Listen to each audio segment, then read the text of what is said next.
Uh, salve, friend. I'm Galerius. Mind telling me who you are and what you were doing in the Shrine of Proserpina?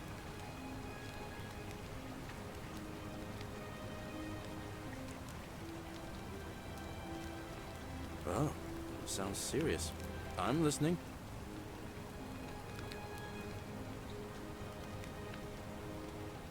Yulia? Oh no. All right, I can do that. I'll go, but once I'm done, I'll need you to tell me how you know all of this.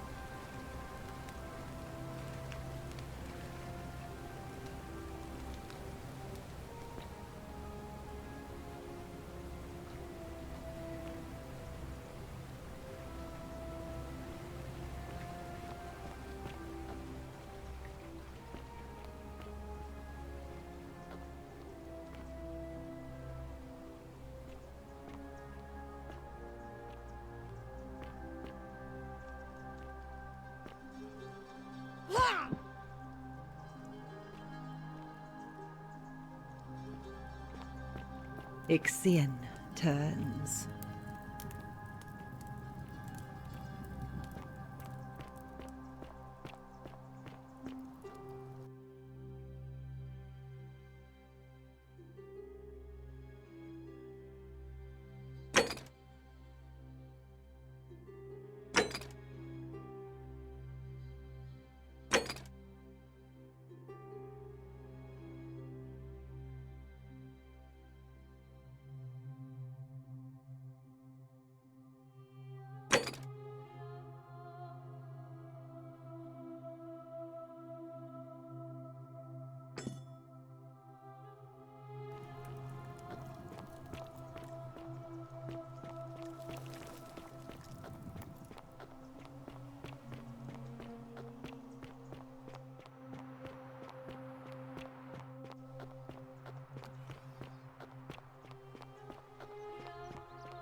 Salve, friend.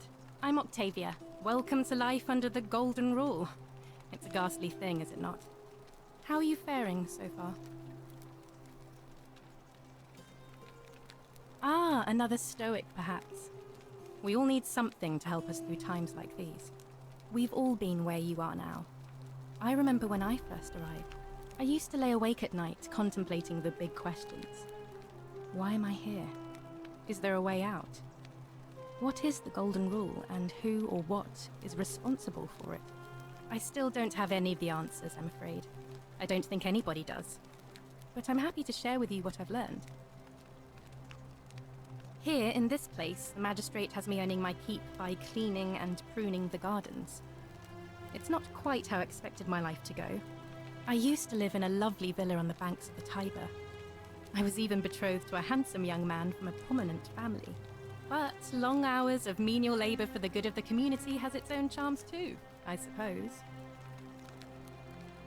Oh, much the same way as many of the others. When the fires came to Rome 7 months ago, my family and I fled for the Tiber, hoping to escape on a barge. We were among the fortunate ones with enough coins for passage, but unfortunately, there were a lot of desperate people, and they boarded before we could depart. A scuffle broke out, and I was pushed overboard. The last thing I remember was the water, rising up to hit my cheekbone. I woke up by the river, near that shrine, and stumbled across this place. Oh, that's all right. I'm sure it's all part of God's plan for me. Oh yes, of course. A slip of the tongue. If you like. I'm afraid not. Although, I did once hear someone gossiping down at Aurelia's tavern about a possible way out. I don't put a lot of stock in such rumors, but if you're desperate and wealthy, you could look into it, I suppose.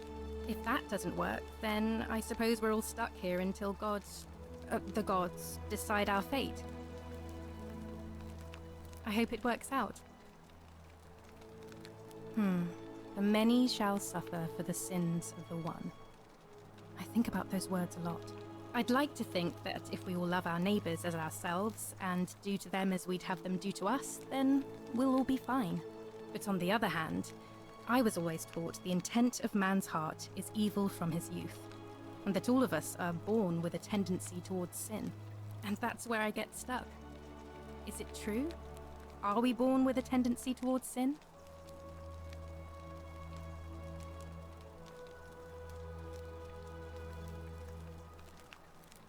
You don't think that's a little naive?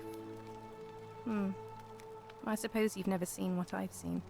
Innocent men and women, torn apart in arenas while thousands of Romans look on and cheer.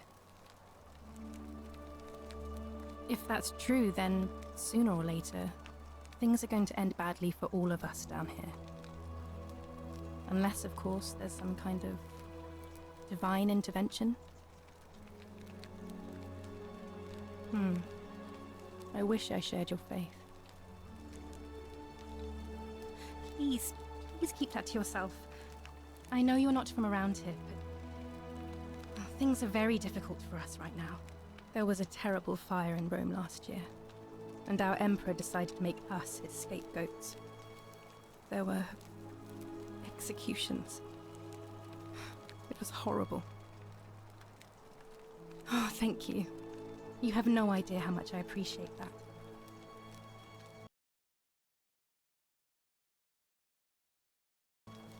All right, well, it was lovely to meet you. I look forward to getting to know you better over the coming months. And if you ever... I can't believe this is how it ends. Oh no. No. Ulpius, what are you doing? Get back from there. If you lose your balance, you'll fall. That's the idea. What? Why? Why would you want that? Why do you think I'm stuck for the rest of my life working for a man who treats me like an animal? I know things are hard for you right now. They're hard for all of us. We're all in this together, Ulpius. Please just think this through. If you do this, it could be the sin that seals all of our fates. Is that what you want? I'm sorry, but I just don't care anymore. Please, Ulpius. Help him. If he goes through with it, it could be the end for us all. I don't know what to do. I've never had to deal with this sort of thing. Please, you need to talk to him.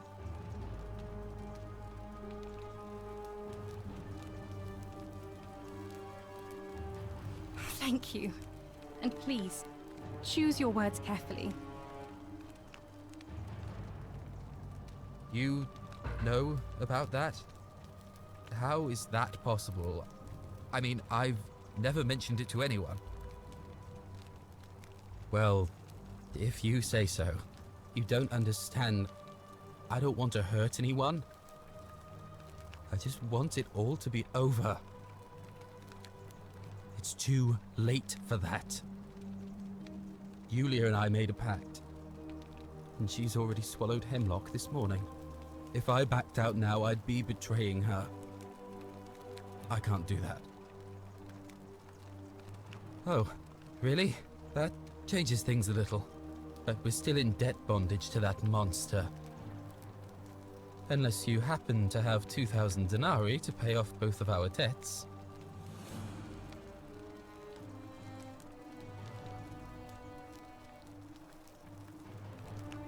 No. Time's up.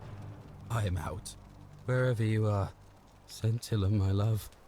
I'm sorry. Ulpius, no!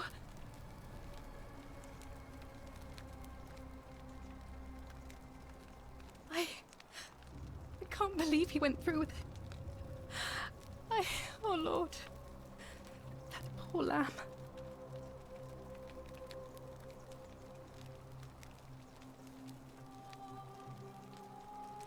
I'll have to let everyone know what's happened. And I guess Malleolus will have to clean up the mess in his villa. It's of his own making, after all. And I'd best pray for poor Ulpius.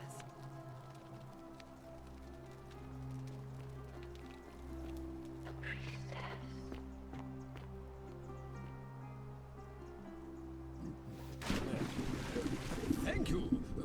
Thank you. I am delighted and deeply honored to have been elected your magistrate. Magistrate, yes, yes. Thank you. I'm delighted and deeply honored to be elected your magistrate. And now, I make this solemn promise to you, good citizens. And now, I make this solemn promise to you, good citizens. Under my leadership, you will finally enjoy the freedom you deserve. And, yes, no more should you walk on, eggshells, yes. No more should you walk on eggshells, fearing simply to live and breathe because the tyrant Sentius told you it was forbidden.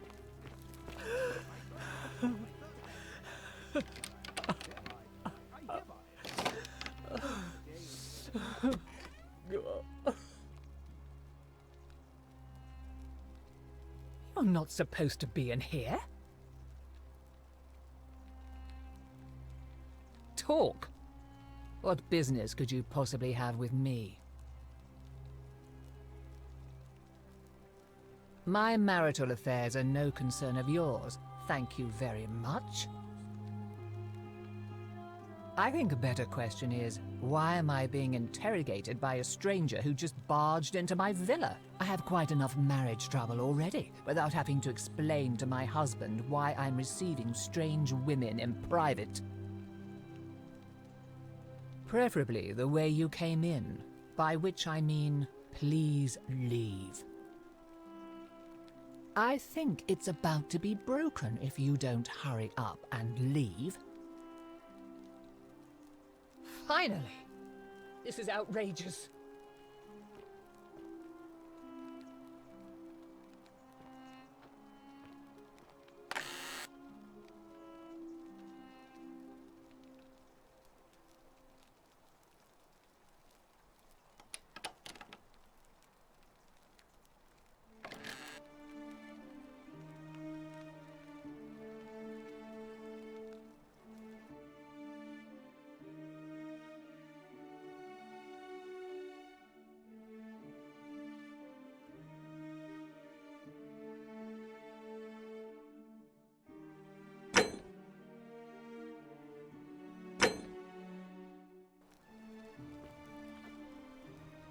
Why are you still here?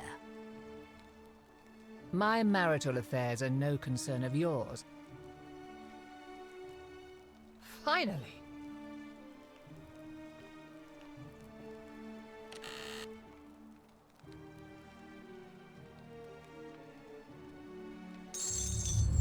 The many shall suffer for the sins of the one.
Salve, friend. Mind telling me who you are and why you look like you've just taken on a gladiator and lost? Oh, sounds serious. I'm listening. Yulia? Oh no. All right, I can do that. I'll go, but once I'm done, I'll need you to tell me how you know all of this.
Salve again, friend.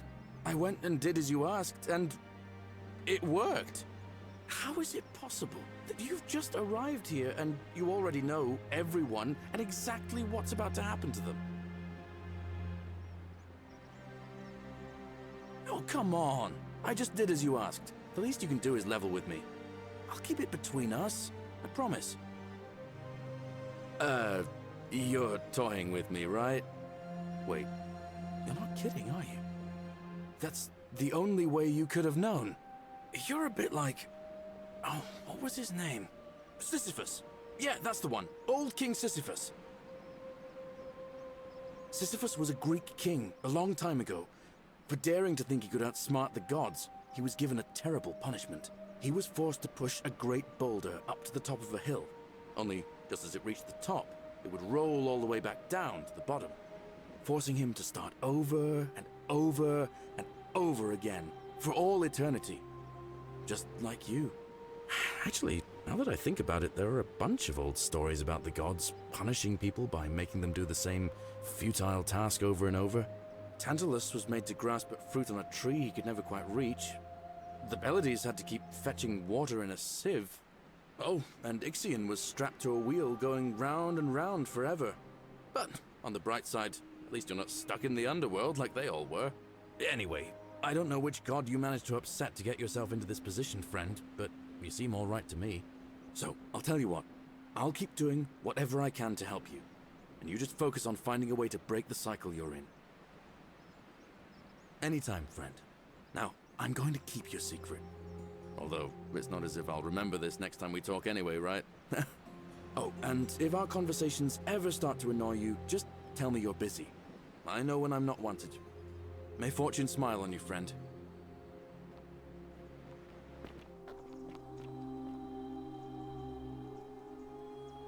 I saw you slide down that rope before. Very impressive. And strange, too, since that device you used is exactly the same as one I've been working on for weeks. Oh, of course! It's because I already gave it to you in a previous time loop, isn't it? Anyway, I'm sorry to ask, but is there any chance you'd be willing to do me a favor?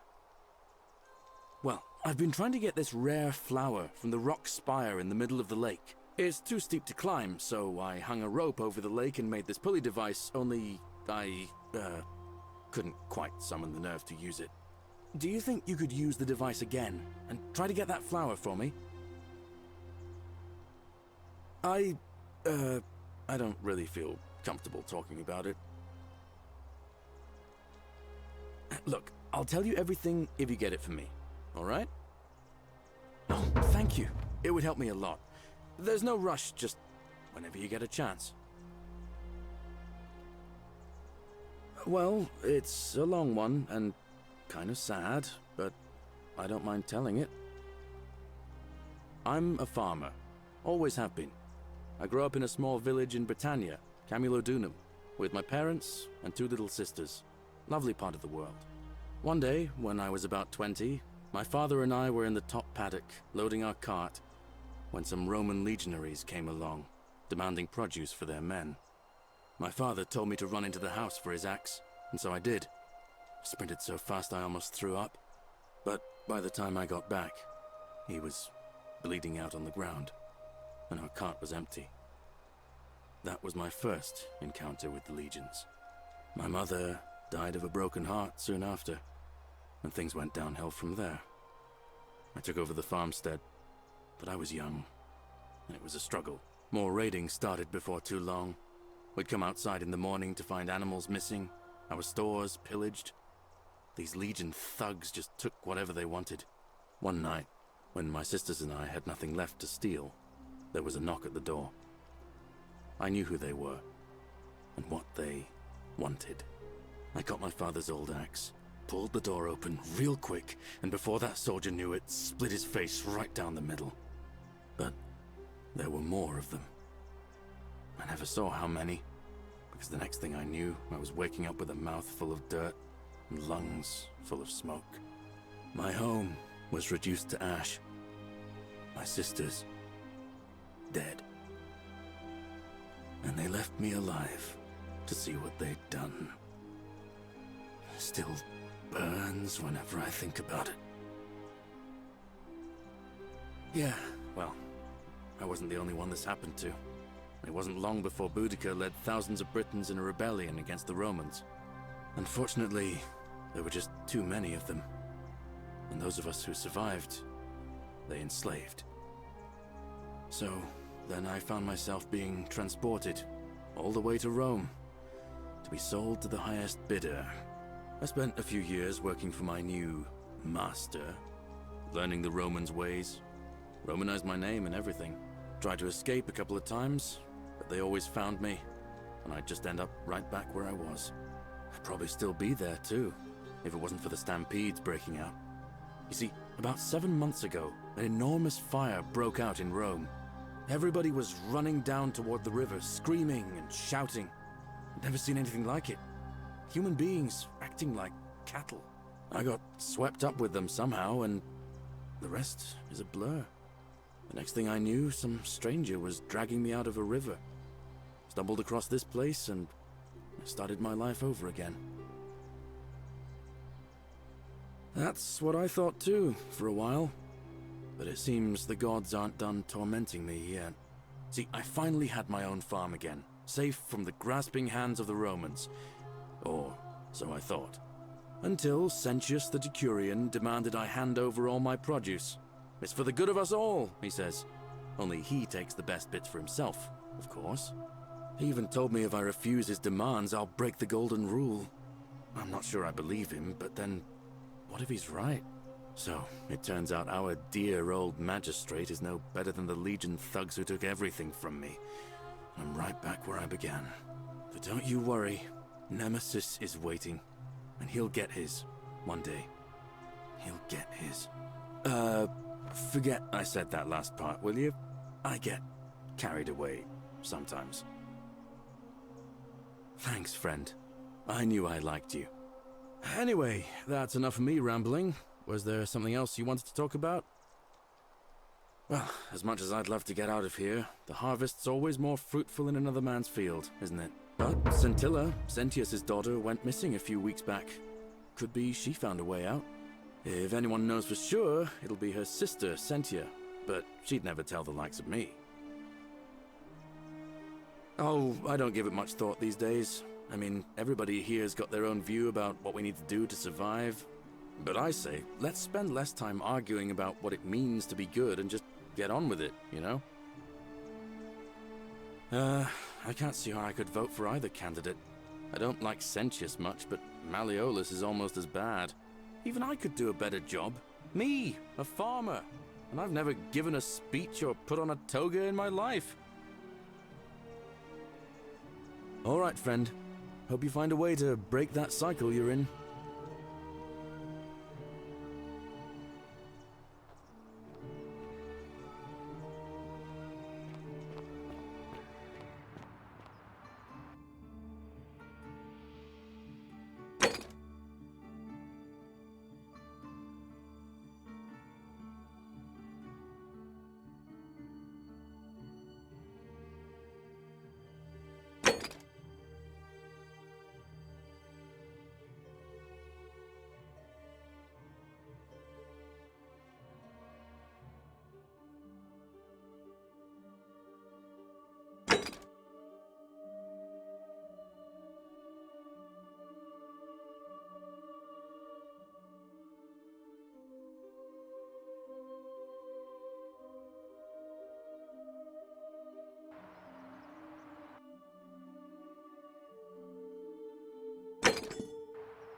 A new face. Ave, and may Vesta watch over you. I'm Equitia. To what do I owe the pleasure of this visit?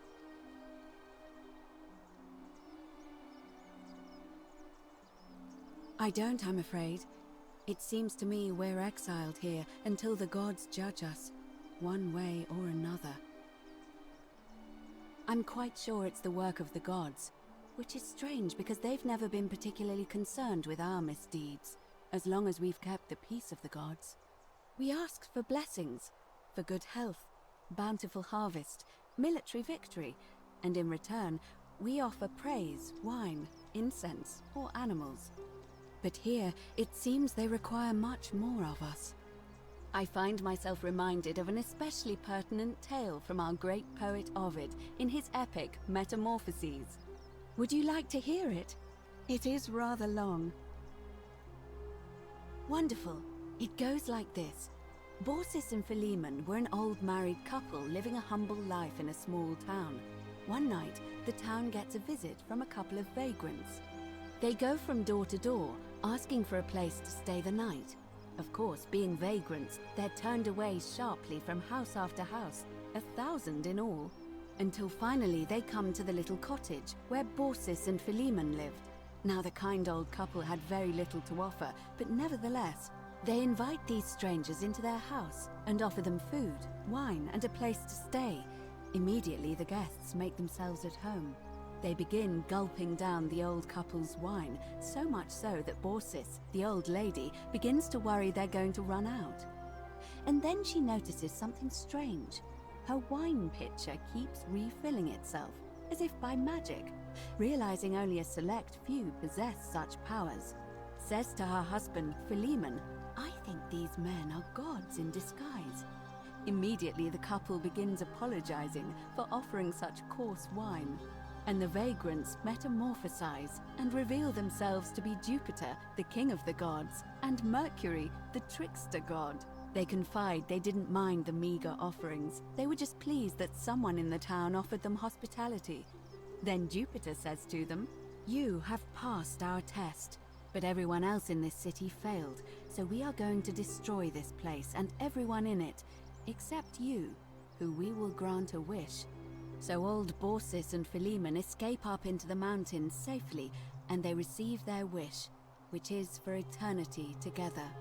Meanwhile, Jupiter carries through with his threat and wipes that city off the map. Some say the moral of that story is that we must all honor the sacred rituals of guest friendship, the reciprocal obligations owed between hosts and guests. But I like to think it's that we should always show compassion for for those less fortunate than ourselves.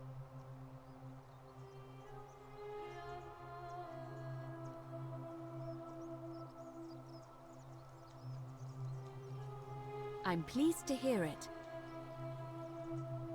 It must be completed by dusk, just the same as any other official business. It'll be between Sentius, the incumbent, and Malleolus, the challenger. Why do you ask? All of the male citizens who are willing and able to attend, unless they're running, of course. That's just the way it's always been, I'm afraid. It never sat right with me, either. There are some women who can vote, Vestal priestesses like myself, but in this case, given my role overseeing the election, I've decided to abstain. I can't allow the perception that I'm being anything but fair and independent, but if it's any consolation, there are other ways to influence the outcome of an election. By using whatever gifts the gods gave you. Nothing untoward, of course. I'm responsible for announcing it and making sure the procedures are followed. You can, assuming they're eligible and willing to accept the nomination. As I said, I'm planning to hold it before dusk, but I suppose I could hold it sooner, if there's a good reason.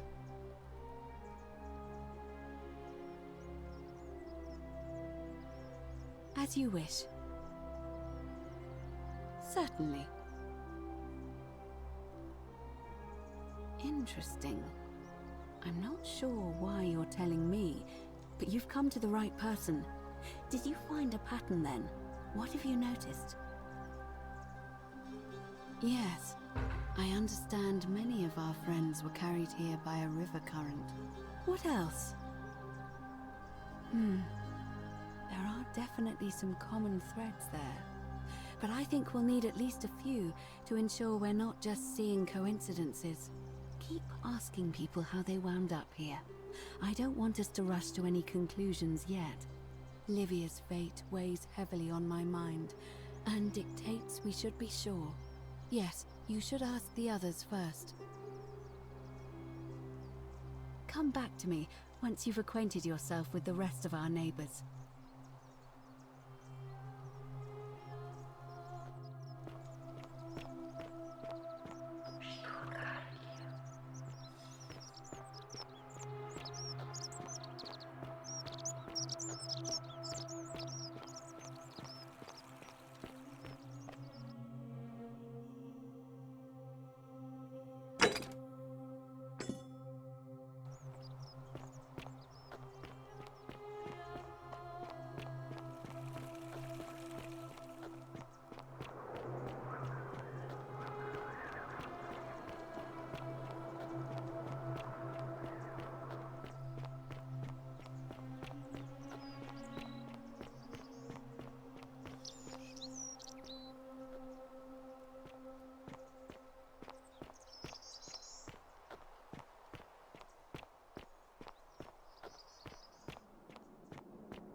Salve, friend. I'm Octavia. Welcome to life under the Golden Rule. It's a ghastly thing, is it not? How are you faring so far?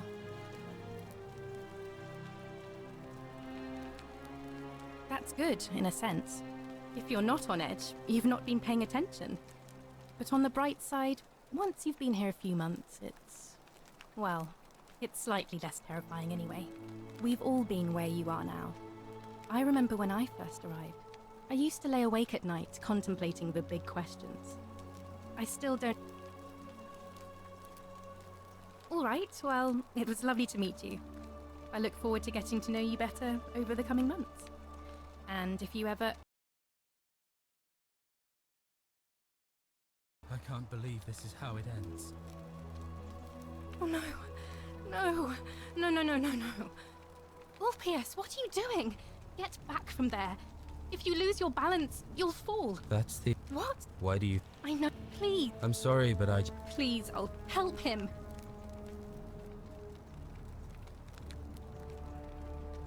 I don't know, but it's a crime for slaves to take their own lives. And a debt bondsman isn't far off.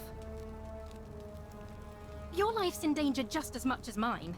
Are you really just going to walk away and leave me with this? Thank you. And please, choose your words carefully. You know about that? How is that possible? I mean, I've never mentioned it to anyone. Well, if you say so. You don't understand. I don't want to hurt anyone. I just want it all to be over. It's too late for that. Julia and I made a pact. And she's already swallowed hemlock this morning. If I backed out now, I'd be betraying her. I can't do that. Oh, really? That changes things a little. But we're still in debt bondage to that monster. Unless you happen to have 2,000 denarii to pay off both of our debts. Julia and I are in debt bondage to Malleolus. We might as well be slaves. And that's how much it will take to buy our freedom back. Oh, so it's my fault. Is that it? You know what? Forget it. I am out. Wherever you are, Scintilla, my love. I'm sorry. Ulpius, no!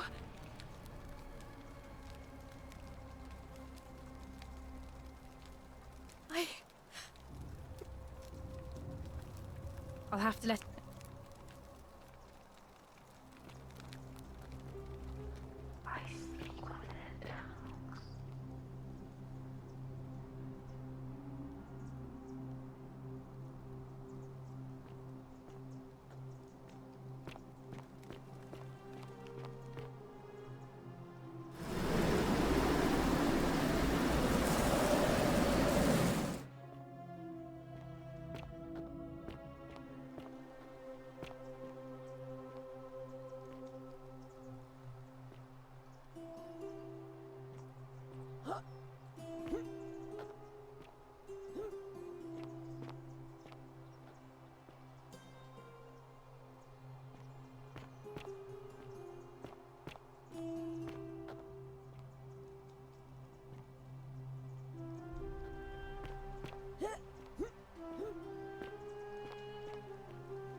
they... That's good. If you're... Well, I still... Alright, well... I can't believe this is how it ends. Oh no. No. No, no, no, no, no. That... Help him. I don't know, but it's... Thank you. You... know? Well, you don't... It's too... If I back... Oh, that was... Really? Wait. So, I guess you'd want me to work for you, then. You'd... do that for us? A couple of complete strangers. It seems today... we're both... blessed. This did not turn out how I thought. Thank you, friend. I never thought people like you existed. Thank you. I'll go and pay off our debts immediately. I just wish there was some way I could repay you. But I have nothing but the tunic on my back. I'll go and take care of things with Malleolus and tell Yulia the good news. Thanks again, friend. I'll never forget what you did for us.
Sorry, I'm still a bit out of it.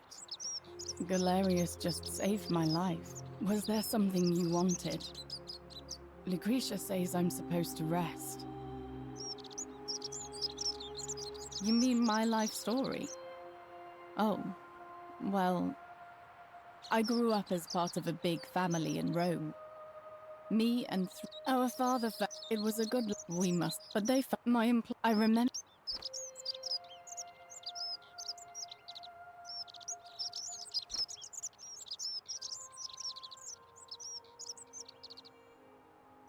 Thank you. I consider myself fortunate. At least I'm still alive. If that's your idea of a joke, it's not funny. Go away.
Feeling all right?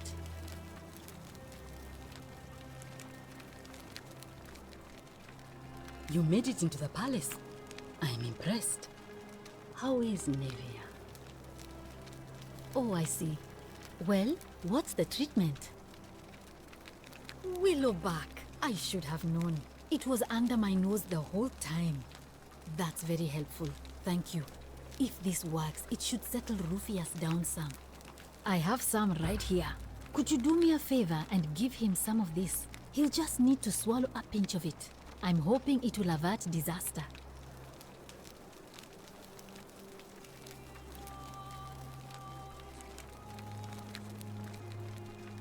Thank you. I'm really glad you arrived when you did.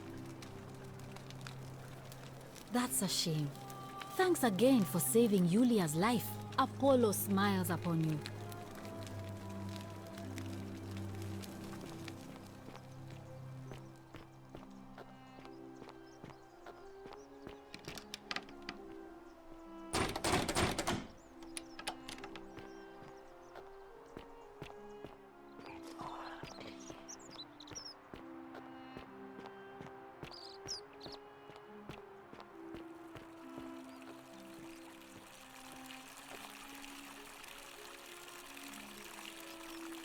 Name's Ulpius. Better watch your step. What business is that of yours? Willow bark. And this will work? Oh, thank God. Finally, some relief. This is what I've been praying for. Maybe God hasn't abandoned me after all. Thank you. I've been in a lot of pain lately. The rheumatism, these cursed statues always watching, and the crisis of faith. It was too much. Started messing with my head. This is exactly what I needed to set it straight again. I owe you one. See you around.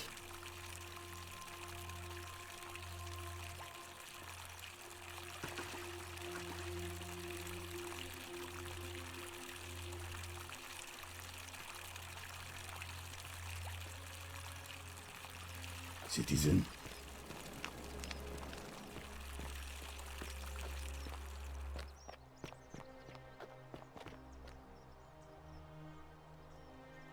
I know what kind of person you are.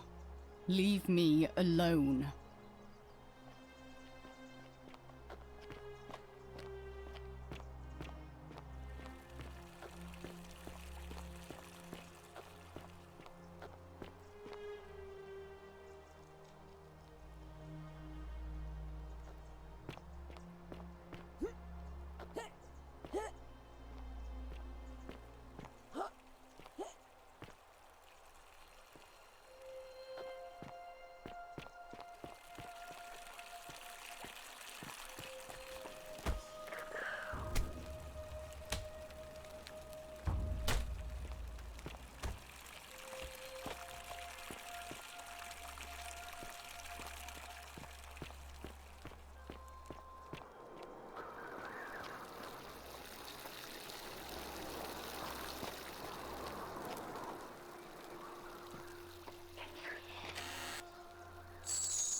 What is it, citizen?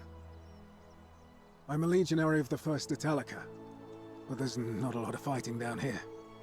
So the magistrate has assigned me other duties. I act as the magistrate's right-hand man, keeping an eye on his daughters. Daughter, I should say. And the others, and making sure they're all behaving. I also keep a register of new arrivals. I'm from Liguria, up north originally. I was doing all right for myself. 12 years into my service. Had a nice girl lined up for when it was all over. Not anymore. She's probably figured I'm long gone and moved on by now. I try not to think about it. My commander sent me to deliver a message to Rome. While I was there, I thought I'd do something nice for my girl, and pick up a little pendant from a silversmith. That's when the crowd started flooding through the streets, shouting fire. People were screaming, trampling each other. Then some Genetricum Fugitor tried to take advantage of the chaos and pinch my pendant. I remember chasing him through the crowds, down towards the river. And then, nothing. Blacked out and woke up near here. No idea how I ended up floating so far downriver. But I'm fortunate to be alive, I suppose. Ah, don't be. As Seneca the Younger said, difficulty strengthens the mind, as labor does the body. That said, Centilla's disappearance has been more difficult than I'd care to admit. He's one of the better commanders I've ever had, that's for sure. Good stoic. Lives by Seneca's words. Treat your inferior as you would wish your superior to treat you. Can't ask for much more than that. I went around asking the same questions when I first arrived. Never did find a way out. But I learned how to accept my situation. To bear trials with a calm mind robs misfortune of its strength and burden. That's from Seneca the Younger, if you're interested. I don't see why not. Just make sure I get it back by tomorrow.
Not sure why you said it like that, but whatever. Well, as I always say, it's kind of like a divine version of the practice of decimation in the Legion. By threatening to execute 1 in 10 men, the idea is to ensure order and discipline among everyone. And it works. If you knew you could be executed because your brother-in-arms is planning a mutiny, well, you'd bloody well watch him like hundred-eyed Argus, wouldn't you? Because your only chance of saving yourself is to stop bad things before they happen. Makes us all responsible for keeping each other in check. It's brutal, of course, but effective. The Legion wouldn't be the most formidable force in the world without it.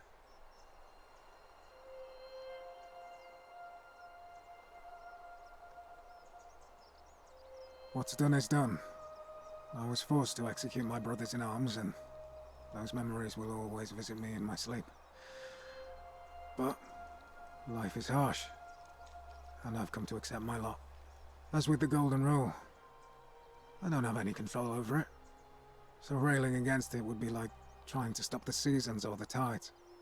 As Seneca the Younger wrote, true happiness is to enjoy the present without anxious dependence upon the future, not to amuse ourselves with either hopes or fears, but to rest satisfied with what we have, which is sufficient. For he that is so wants nothing.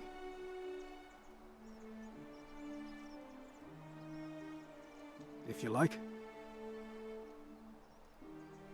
Not that it's any of your business, but my loyalty is and always will be with Sentius.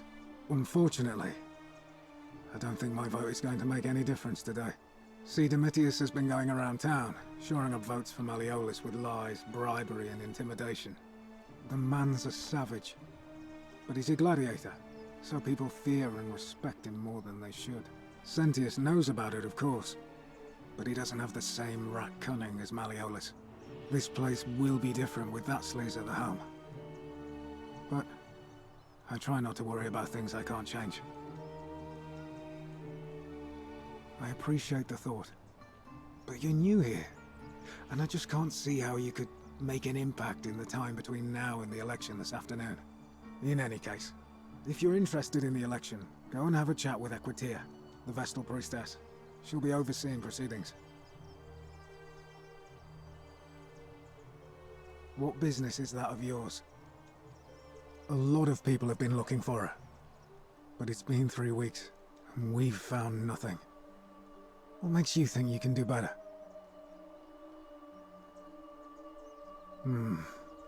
I suppose that's true. Scintilla was always a kind, well-behaved young woman. I admit, her disappearance really caught me off guard. If anyone knows something, I'd expect it to be Sentia, Malleolus, Claudia, or Domitius. But none of them will tell me anything. You might fare better though, I suppose.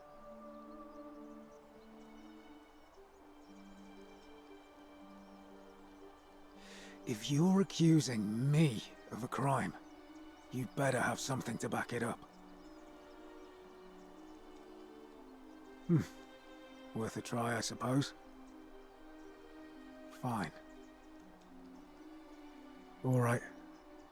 Please keep an eye out for anything that might lead us to Scintilla.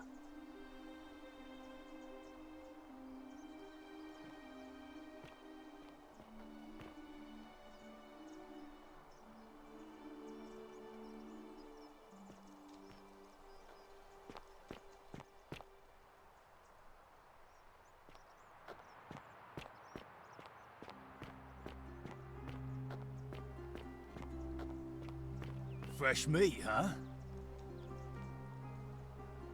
Malleolus isn't receiving visitors at the moment, it being election day. Her name's Domitius. You want to get to Malleolus, you go through me. Why? Because I am a gladiator, that's why. You want to see me fight?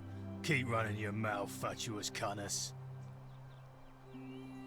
When Malleolus wins the election, yeah? This place will change. You won't even want to leave. You'll see. I think it's gone on long enough. and Malleolus is going to put an end to it once he's elected. He's going to announce it in his victory speech. Just you wait and see. 'Cause if I tell you, and it gets out, it'll give old man Sentius a chance to interfere in our plans. And we can't have that. We've already lined up the votes he needs to win. Just stay out of our way, and we won't have a problem. Malleolus, of course. If old man Sentius can't even protect his own daughter, how can we trust him to protect us? Listen, I don't abduct women. They come to me. And they keep coming back, if you know what I mean.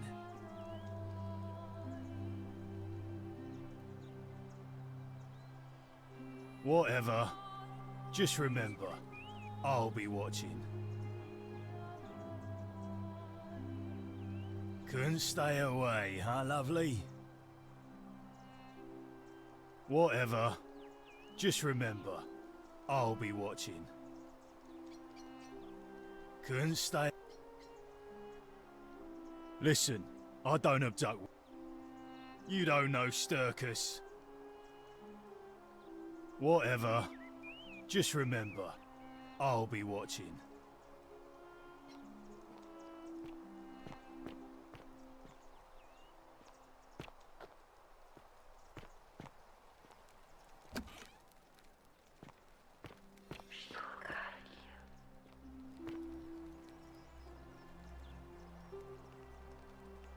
Ave again.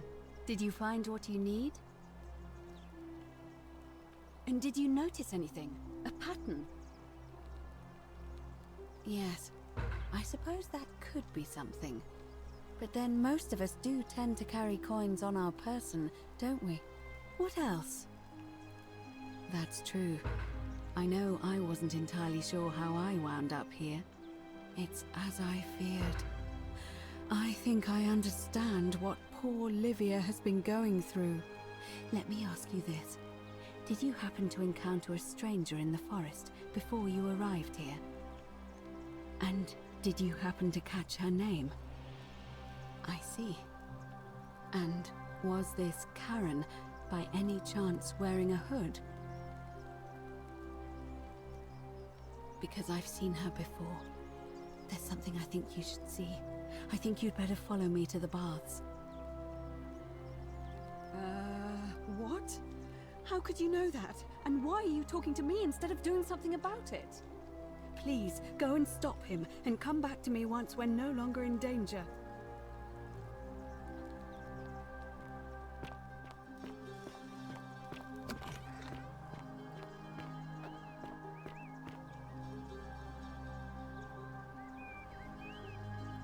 Couldn't stay away, huh, love? Whatever.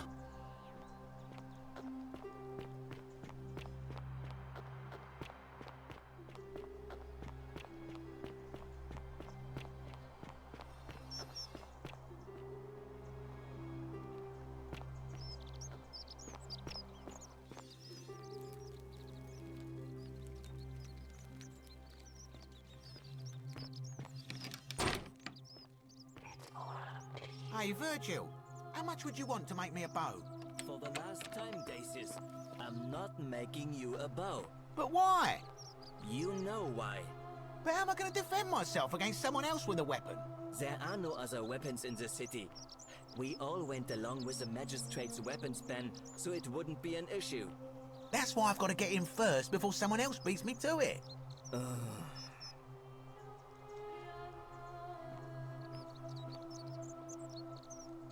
Salve, stranger, and welcome to our idyllic little slice of the Empire. I'm Dacius. Very well, another time.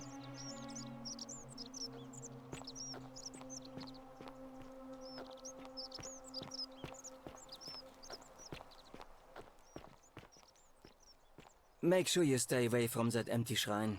It's going to collapse at any moment.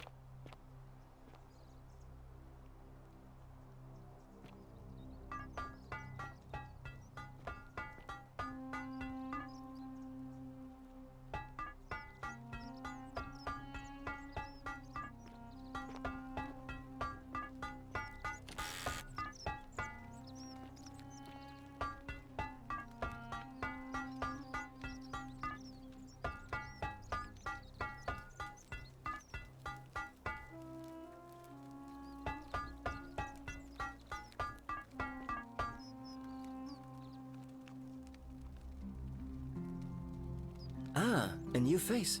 Salve, and welcome to a little community. My name's impossible to pronounce for most people, so you can just call me Vergil. I hear we have you to thank for saving Julia's life. I'm glad you arrived when you did. Well, I'm an architect. Or at least I was back in Rome. That's probably too grandiose a term to describe what I do here. Help out with repairs and try to stop old buildings from collapsing on people, that kind of thing. But you probably don't want to hear about the ingenious architecture or mysterious history of this place. Oh, I'm glad you asked. Some of these shrines were constructed hundreds of years ago, which means Romans have been arriving here for at least that long. But there's one thing that puzzles me. The oldest shrine in this avenue isn't Roman at all. It's Greek. I'm not sure. It could mean that the Romans who first started building here were just copying Greek architecture, which they do all the time. Or it could mean that there were Greeks living and worshipping here before the Romans arrived. Which begs the interesting question, who really built this place? And could it be far older than any of us imagine? If only there was a way we could talk to the people who came here before us. The stories they could tell. Gladly. Personally, my favorite thing about this place is the aqueducts. Those series of adjoining arches. They're an ingenious feat of Roman engineering with a very practical purpose. They take fresh water coming from outside the city and distribute it all across the chasm. It's funneled below the palace and into a cistern beneath the great temple. Some of it flows down into another cistern beneath the villas, and the rest is funneled to the shrine of Proserpina, where it fills the lake and allows us to fish and farm. Hey, not so loud. Just talking about that could anger the gods for all we know. I'm not saying it's impossible, but you'd have to find a way inside somehow. Just, please, try to be a bit more discreet about it. You mean the Great Temple? This one's a bit of a mystery. Given the way it's positioned so prominently, looking down on us, it's clear that whoever built it felt it was the most important temple in the city. Unfortunately, someone else went out of their way to keep its purpose a mystery. You see, usually a temple is dedicated to a particular god, like Proserpina or Diana or Apollo. Usually, that god is obvious. But in this case, it's unknown. There's an obelisk out the front, which probably used to bear the name of this unknown god. But it appears some barbarian defaced it. And of course we can't get inside because it's locked up tighter than the Temple of Saturn in Rome. And that contains the treasury. So we're all left wondering, which god is that temple dedicated to? And could it be the one responsible for the Golden Rule? Unless somebody figures out a way inside, I suppose we'll never know. Of course. You wouldn't believe how often the new ones ask that question. But I'd tell you the same thing I tell everyone else. There are much worse places to live out your days.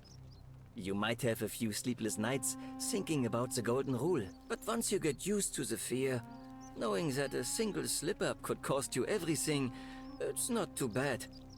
Nothing new to me, anyway. Oh, I just mean I grew up in the Batavi tribe, far to the north in Noviomagus, and learned to expect a bit of hostility. They weren't nearly as tolerant as the Romans.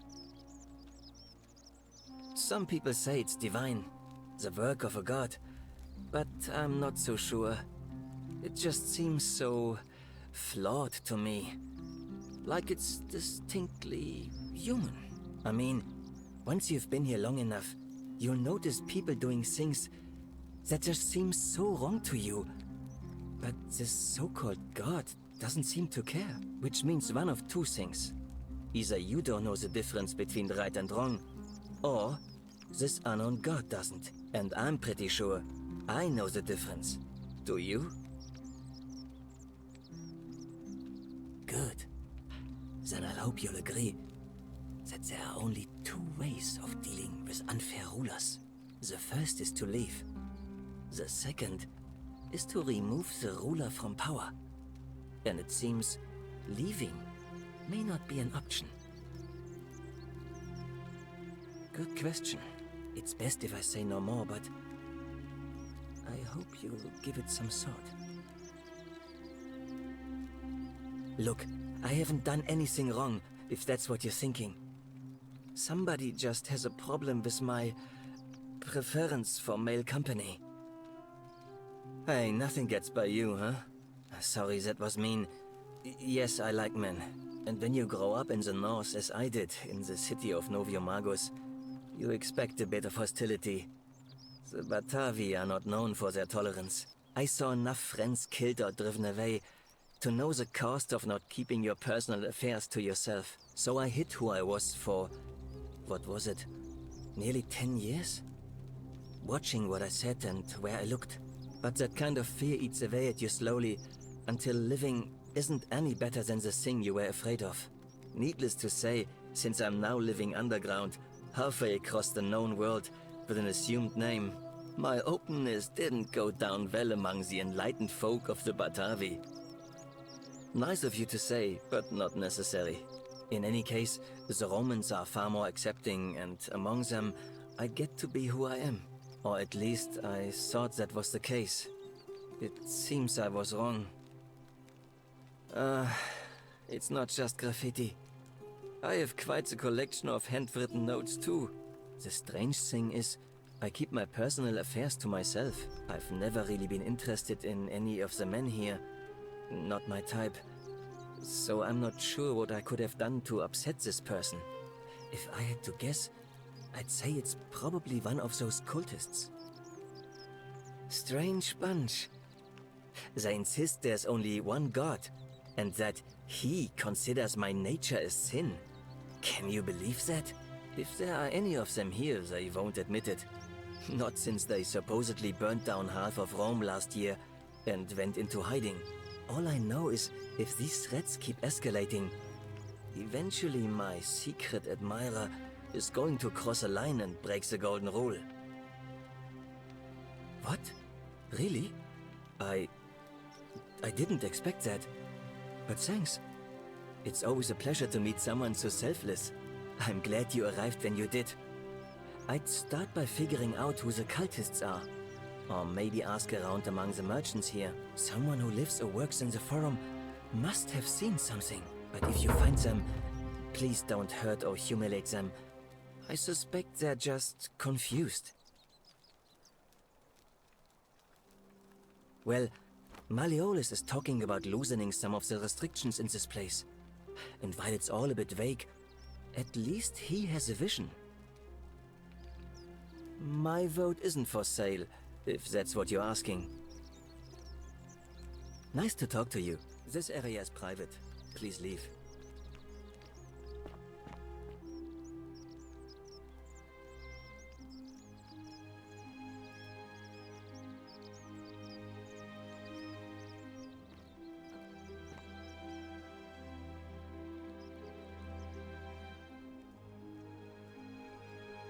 Salve.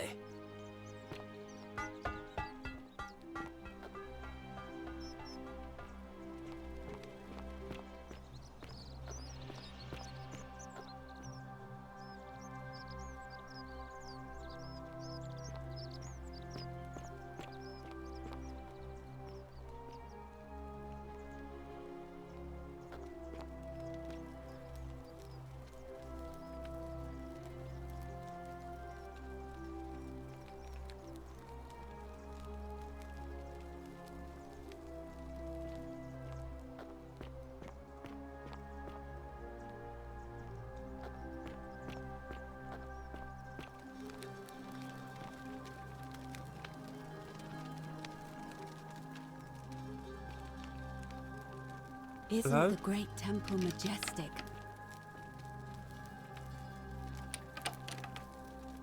Hello? My name's Duli. I live here now because I got in trouble and they said they had to lock me up. I don't know. I don't remember things so good.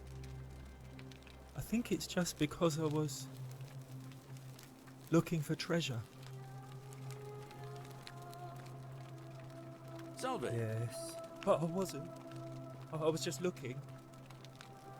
They said I did it more than once, but I can't remember things so good. Then they called me mean names. They called me a liar, Billy. Yes. They said I have to live here now, and gave me this letter. But I'm not good with words. Do you think you could read it for me?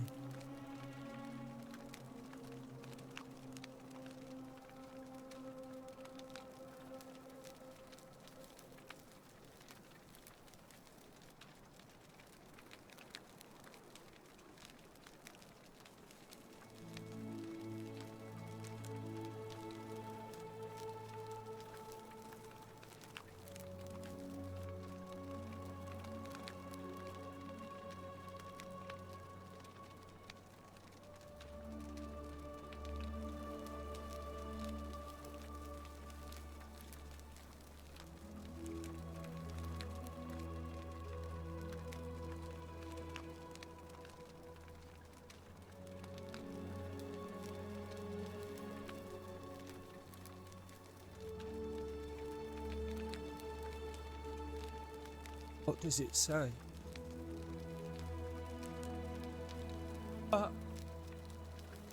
My treasure! My friend Hannibal used to look after me. He said he always would. But then, he died. It was very sad. He said if anything ever happened to him, I had to find something very precious hidden away. He gave me this key and made me promise to keep it safe until I found the treasure. But I couldn't find it. All I remember is he said something about the cisterns, but when I went up to the high one, they put me in here. Now nobody looks after me, except my friend Galerius and Ek, the priestess lady. She's a nice lady. Hannibal said I shouldn't give it to anyone I didn't trust. But maybe you could help me get out of here. Then I would trust you a lot.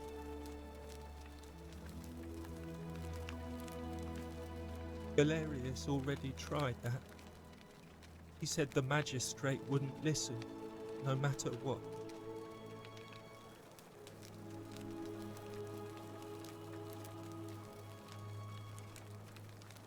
Like, Galerius? He's nice. I like Galerius. He made me a doll and everything. If you help make him magistrate, he can get me out of here, and I can give you the key to my treasure. Hannibal said it was in the cisterns. I can't remember what it was, just that it was way up high and very precious. You're going to let me out of here? Really?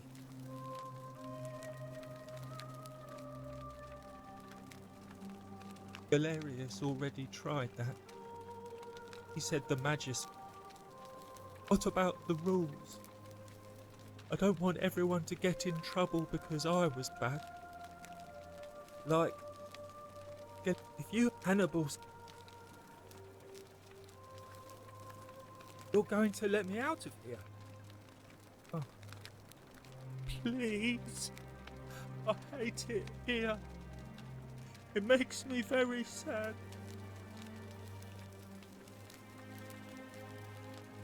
Gold? You mean treasure? My friend Hannibal used to look after me. He said he gave me all I now know.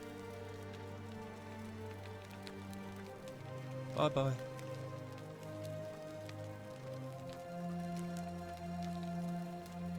Let me know when you've cleared the way to the baths.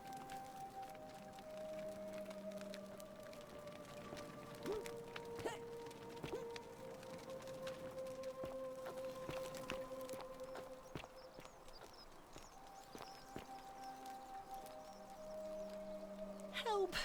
You have to do something! A man arrived in the baths. Real nasty sort, with his face all covered up. And he's got a weapon. You have to do something, or he's gonna break the golden rule.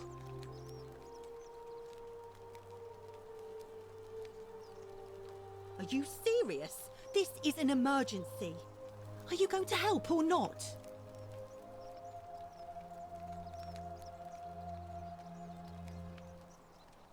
Thank you. He's still in there, somewhere. I have to hide. Find me in this empty shrine when it's over. What? Why?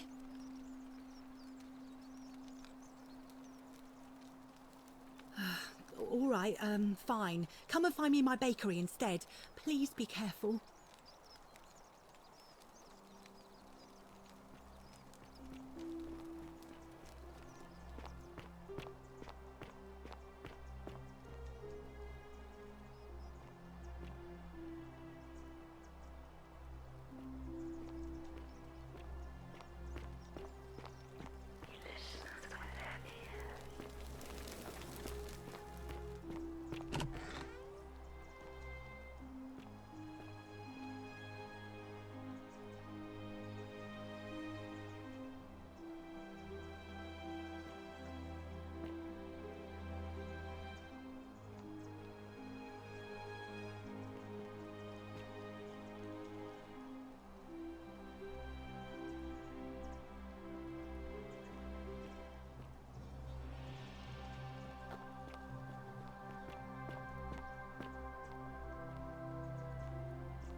Come and join me by the fire.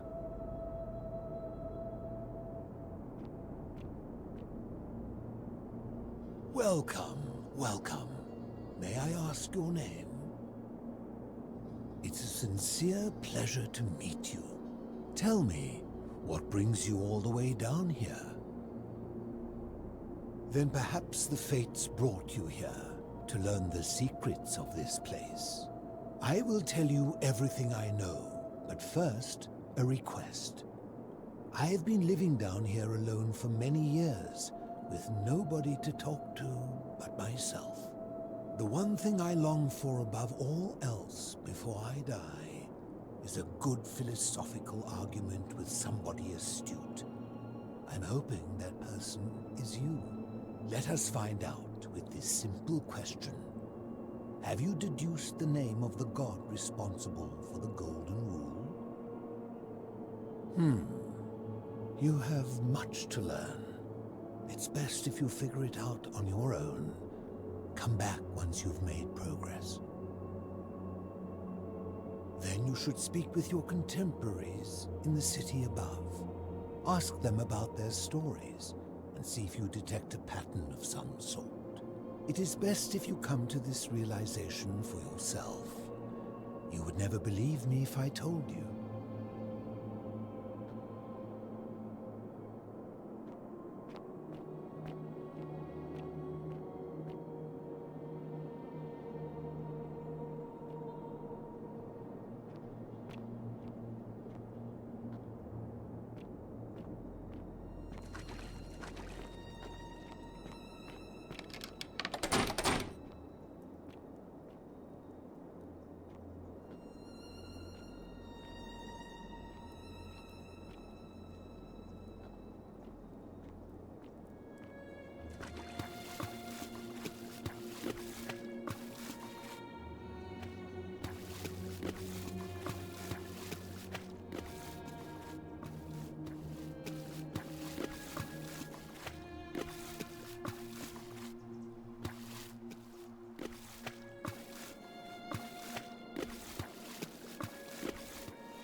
Ah, you've returned.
Stop right there. I'm looking for Tiberius Quinctius Crispus, otherwise known as Quinctius. Do you know where he is?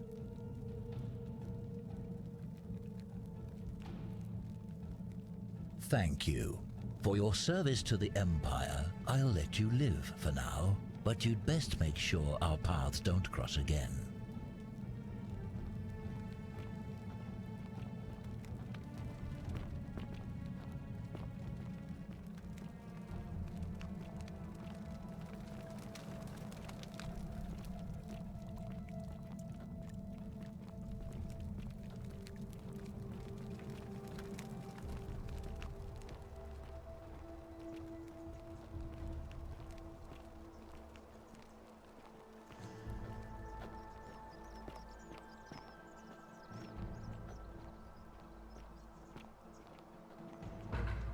Filthy, lying degenerate.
I take it you've cleared the way to the baths? Follow me, but don't follow too closely. We can't have people thinking we're bathing together. Hello? Salve.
All right, you're here. You were asking how I knew the young woman you met by the river was wearing a hood. Here, look down at the bottom of the baths. It's a little hard to make out in this light. If only we could see. Oh, what a marvelous lamp. But do you see it? Somebody waking up by a river in a forest to find a hooded figure with a coin. It's just as you described it, only your pronunciation is a little off. The name you heard wasn't Charon. It was C-H-A-R-O-N, as in Charon, the ferryman of the dead. Charon, who, in exchange for the right coin, helps the souls of the newly deceased cross the Styx, the river that separates the land of the living from the land of the dead. When I dragged you out of the river, I thought you were never gonna wake up. I checked your pockets for ID, but all I found was some loose change. Feels like I've spent my whole life in a dead-end job with an endless commute. Sorry if I sounded cagey, it's just that I don't always get the best reactions when I introduce myself. My name's Karen. There are a bunch of old stories about the gods punishing people by making them do the same futile task over and over. But, on the bright side, at least you're not stuck in the underworld like they all were. I'm so sorry, my friend. I'm so sorry. I take it you know what this means. I'm afraid so. It's all starting to make sense. All these people whose last memory was running from the fires toward the river. It seems none of them escaped with their lives after all. Perhaps we should be grateful they don't remember their final moments. It also tells us that the Golden Rule is the work of Pluto, the god of the underworld, and why his epithet has always been Father of Riches. I know it's a lot to take in, and you look as if you have questions, so I'll try to answer them if I can. That was my first thought too. In the old stories, the underworld was where the souls of the deceased were taken. But it was also possible for the living to reach it without dying, if they were particularly fearless. So I'm afraid I don't know. Oh, I'm sorry. I keep forgetting you're not from here. If you were Roman, or even Greek, you would know these stories. Each of them is slightly different, whether the storyteller was Plato, Homer, Vergil, or Ovid. But they always involved the souls of the dead meeting a grim ferryman named Charon on the bank of a river. It was said that he'd help the new arrival cross, only if they could pay him with a coin, an obol. That's why it was once our custom to bury our loved ones with a coin in their mouths. Charon's obol, we called it. Of course, an obol was a kind of Greek coin, because we inherited this knowledge from the Greeks. To be fair, the ferryman isn't exactly as the poets described, and he, she, they seem to appear to different people in different guises. You say you saw a young woman named Karen with a hood, and I once heard Kabash mention a stranger in a ram headdress named Kurti, and Rufius described meeting a stranger named Kumut Tabal wearing an eagle headdress. But whatever form this stranger took, they were always wearing a hood of some sort, and their name always began with a K sound. I suspect the only way you'll solve this riddle is if your paths cross again. Good question. Let's see. In the stories, Charon would always require a coin as payment for passage across the river, but that never made any sense to me. What does an ancient immortal being need with coins? In our case, it seems Charon didn't take the coins we had. He or she merely checked we had one in our possession. So, maybe there's something special about the coins each of us had on us. That might explain why we wound up here, but so many others did not. No. I mean, I had my suspicions, especially after Livia's ramblings, but I would never have figured it out without your help, I promise you. Now that we know where we are, we have to figure out what to do about it, if we don't want to be cast into gold for eternity. We don't have much to go on, except the old stories. I remember 4 in particular about heroes in the underworld. Hercules, the demigod and son of Jupiter, Orpheus, a Thracian poet, Sisyphus, a king of Ephyra, and Aeneas, a Trojan hero. Hercules was able to leave the underworld because he cowed its god with his strength. Sisyphus and Orpheus both relied on their wits instead. They persuaded the goddess of the underworld, Proserpina, to help them escape. And finally, Aeneas was able to escape with the help of a spirit guide, who led him through a secret gate. So it seems you have 2 options: to confront the god of the underworld head-on, or find a way to escape with the help of Proserpina or some other guide. It's a reasonable question, but the problem is, this place is fairly well designed to keep us here. There's no way to climb up the shaft. And even if you could build a ladder big enough, just trying it would break the Golden Rule. We know that, thanks to the writings left behind by those who've tried. All Romans try to avoid saying it, and the reason is quite simple. He might hear us. You may refer to him as Pluto, if you wish, but you'll only be calling attention to yourself. Do so at your own peril. Shh! Is everyone so blunt where you're from? Oh. That option would be the boldest, but also the only way to learn the truth about the Golden Rule, and maybe even put an end to it. As I said, Hercules managed to overpower the god of the underworld, but he was a demigod. Forgive my candor, but you are no Hercules. I'll admit, you do seem different to anyone I've ever met. And even that lamp of yours looks like something Prometheus might have stolen from the gods. So, if you want to confront him, I'll help you as much as I can. Who knows? Perhaps your name will be uttered in the same sentence as Hercules one day. But first, you'd need an audience with you-know-who, and for that, you'll need to enter the great temple overlooking the city. The problem is, the door has been sealed shut for as long as I've lived here, and there doesn't even seem to be a keyhole. I suspect the answer lies in the desecrated obelisk in front of it. I'm not sure if you noticed, but there are 4 plaques missing from its base. It looks as though somebody, or a series of somebodies, forcibly removed them, and in doing so, dishonored and angered our divine keeper. If you could recover and replace all 4 of those missing plaques, I imagine he might be willing to receive an audience again. It's the towering stone monument with 4 sides and a pyramid-shaped head that stands before the great temple, a dedication to the god of this place. You'll find them all over Rome, but of course they were looted from Egypt many years ago. It seems one of them made its way here too, although how is a mystery. However, this one is unusual in that each of the 4 sides is decorated in a different style: Roman, Greek, Egyptian, and another I don't recognize.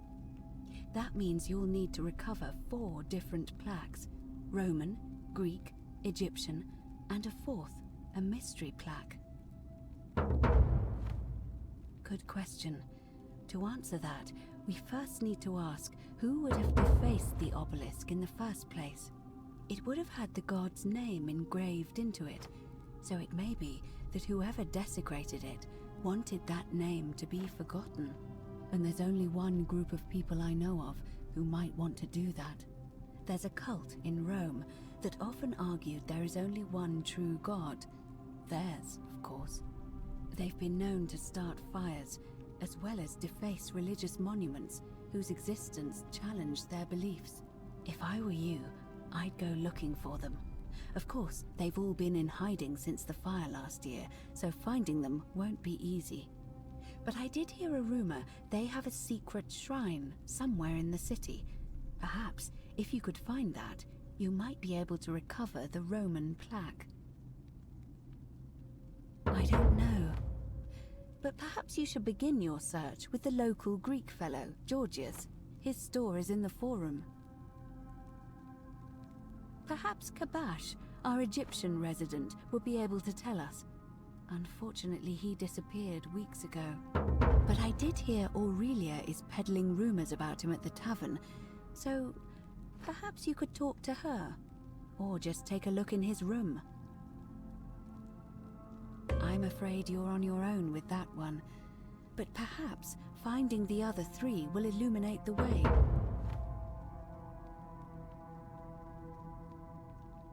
As I mentioned, both Orpheus and Sisyphus were said to have persuaded Proserpina to help them escape, and Aeneas was guided to the exit.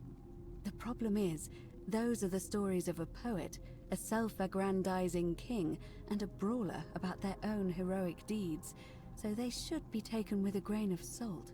First, Proserpina. What we do know about her is, well, it's a grim tale. It's said the god of the underworld abducted and dragged her here against her will, forcing her into marriage.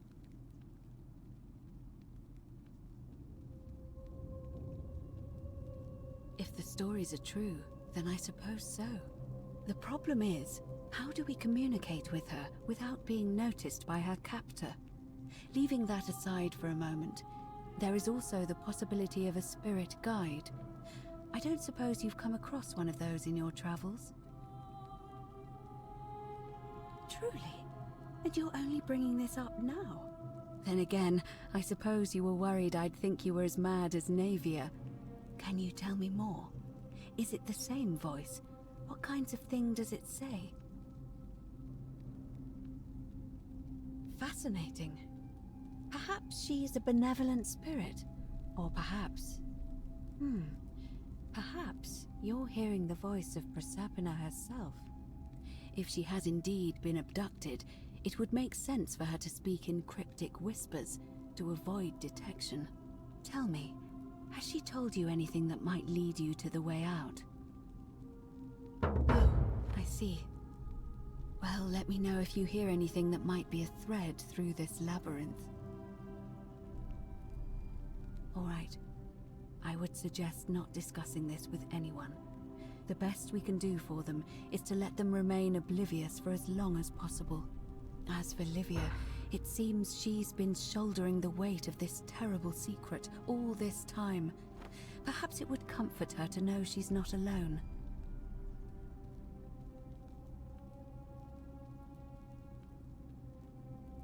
In any case, time is of the essence, so you'd best begin. May Fortuna guide you. Although you may not need her with Proserpina on your side.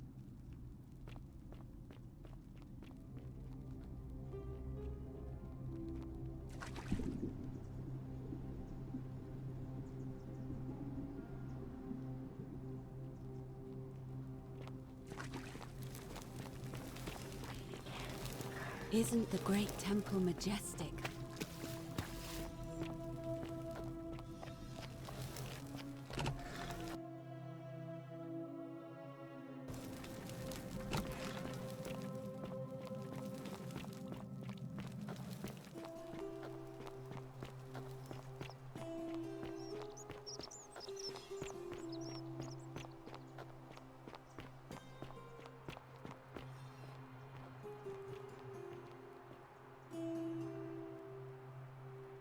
Shalom. You mean where am I from and all that? Judea, originally. But when I was a child, I moved to Rome with my family, Romanized my name and spent most of my life in the Jewish district of Trans-Tiberim, across the Tiber from the main city.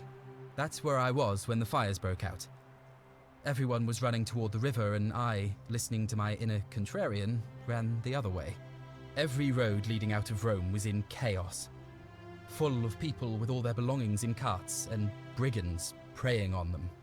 Several hours down the Appian Way, I saw another Jewish family being attacked by 3 opportunists. So I picked up a branch from the side of the road and went to defend them. I can only assume they got the better of me because the next thing I knew, I was waking up in a forest, by a river not far from here, with no memory of how I got there.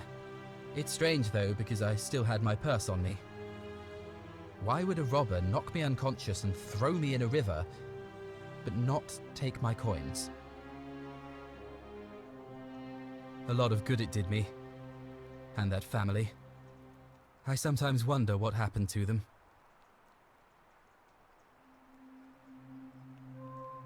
Well, neither of us have a couple of hours to stand around talking about theology, law, and collective punishment, so I guess you're looking for a pithy summary? You remind me of an old story from my people about Hillel the Elder. He was approached by a Gentile and asked to explain the entire Torah while he stood on 1 foot. Obliging, he replied, "What is hateful to you, do not do to another. That is the whole Torah. The rest is commentary. Go and learn." Of course, what I want to know is, what kind of a god sees a young woman abducted and does nothing about it? Not my god, that's for sure. Thanks. I just wish there was a way to find out. Sentius, I suppose. I'd have to be insane to vote for Malleolus after what he did to me. Scintilla and I were in love. And then, 22 days ago, she went missing. All right. One night a few months ago, when I was cleaning Malleolus's villa, I heard a young woman singing. It was the most beautiful thing I had ever heard. I wasn't allowed out, so once everyone else was asleep, I climbed up the inside of the villa and onto the roof, just to see where that sound was coming from. And that's when I saw her. Standing in the garden of the magistrate's villa, I just sat there on the roof, listening to her with my chin on my knees. And for the first time in a long time, I felt hopeful. And then she looked up and saw me and she smiled. I knew at that moment the fates had brought me to her. And from the moment she asked my name with this warmth and curiosity, I knew I'd have done anything for her. And so for weeks on end, each night I'd climb out of the villa and into her father's garden. We'd hold hands and talk about all the things we'd do once we got out of here. Like having our own vineyard. And then one morning I woke up and everyone was out searching for her. They said she'd vanished in the night. All I could do was keep my head down and try to hide how beside myself I was. All I know is she loved me. And if she had known a way out, she would have told me. She'd never have taken her own life. And there's no way anybody could have killed her under the Golden Rule. I can't prove it, but I just know she's still alive somehow. Even now, it's as if I can hear her voice in my head, crying out to me. That can only mean one thing. Somebody abducted her. I have no idea how, or who would want to do something like that to such a sweet, lovely girl.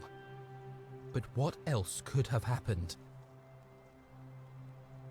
My guess?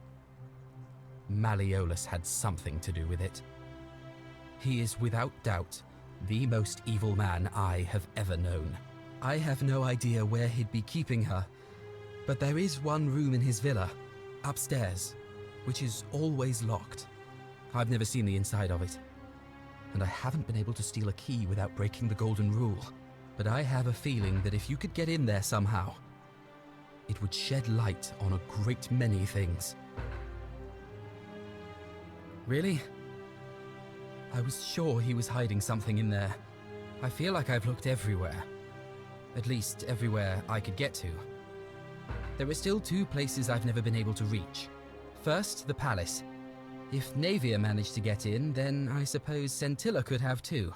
The only other place she could be is somewhere in the cistern network. I remember hearing that Duli had been poking around in the upper cistern before he was locked up. So you could ask him about it, I suppose.